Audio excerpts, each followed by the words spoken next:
Welcome to Brown's Rod and Custom, your home for street rods, muscle cars, and Volkswagen content. This is my dad, Big Ron. He's our body man and fabricator. This is my beautiful wife, Megan, our editor-in-chief and supporter. And this is me, Adam, the designer and mechanic for our projects. If you find our videos helpful, like and subscribe for more content.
Hey everybody, welcome back to Brown's Rod and Custom. Happy Sunday. So we had a rain day here, like torrential downpours all day long. So didn't really get a chance to do anything to the Apache because the thing's in a garage. And we didn't get much done to the Miata because all we were able to do was get it turned around, jacked up, and on jack stands, and one tire off before it just, we had like severe storms. So, and retreated into the garage. So what we did is we fixed a handful of issues on the thing, on the Volkswagen thing. So we spent the day on the thing. Not that it really, I mean, it needed a little bit of stuff, but it wasn't anything crazy. So I'll run you through what we did. So check this out. Okay. 1973 Volkswagen thing. Okay.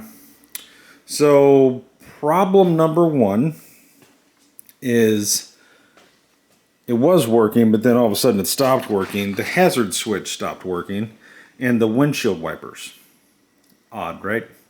Everything else worked, but these didn't work. So if you are building one of these, do yourself a favor.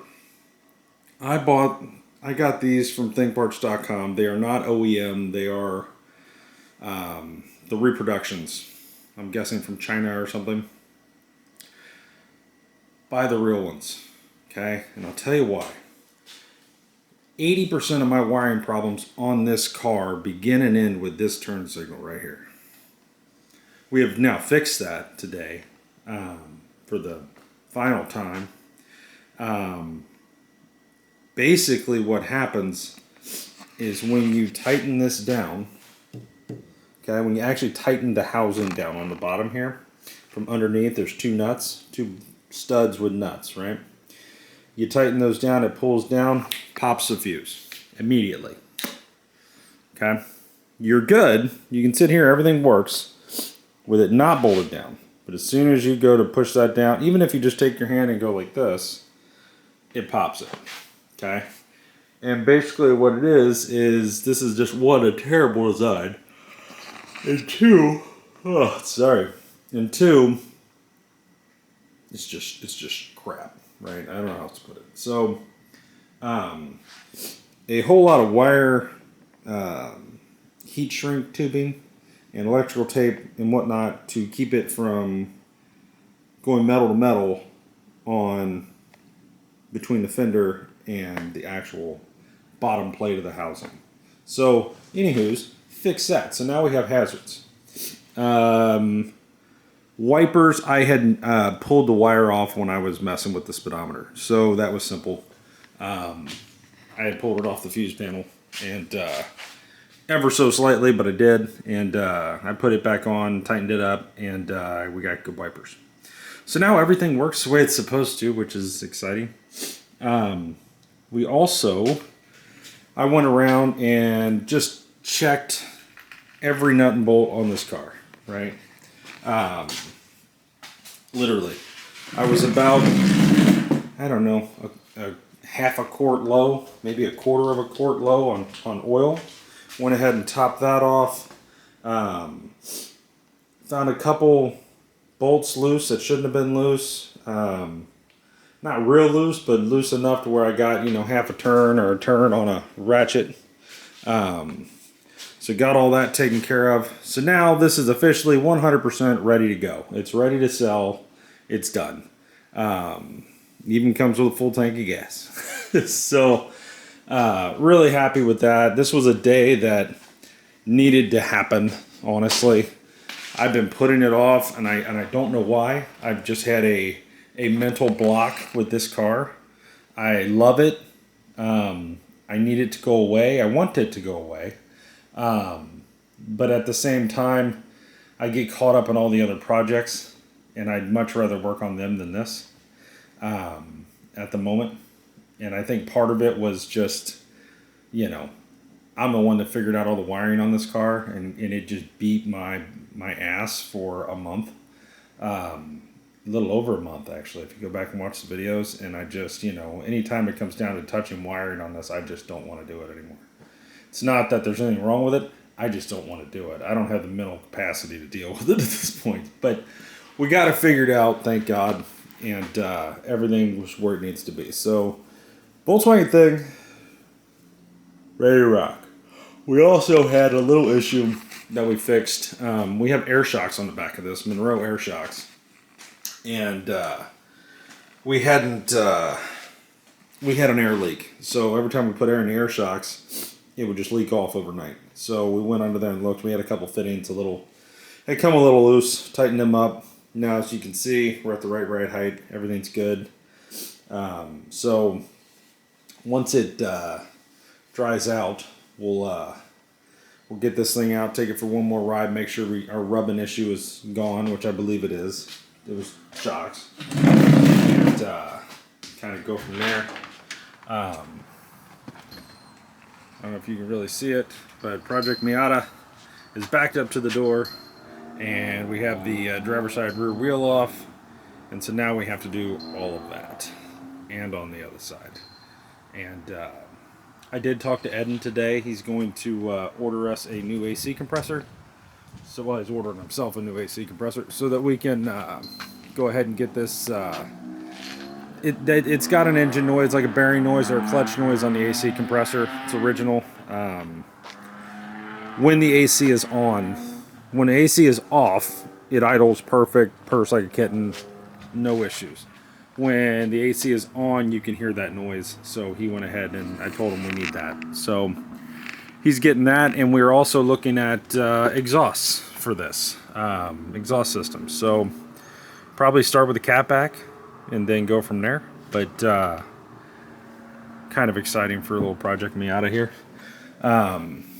Otherwise, the other thing I did is I kind of half assembled the rear struts. Put the boots on with the bump stops, and I kind of just set the tops on with the nuts so I wouldn't lose them. But we are quickly running out of parts, guys.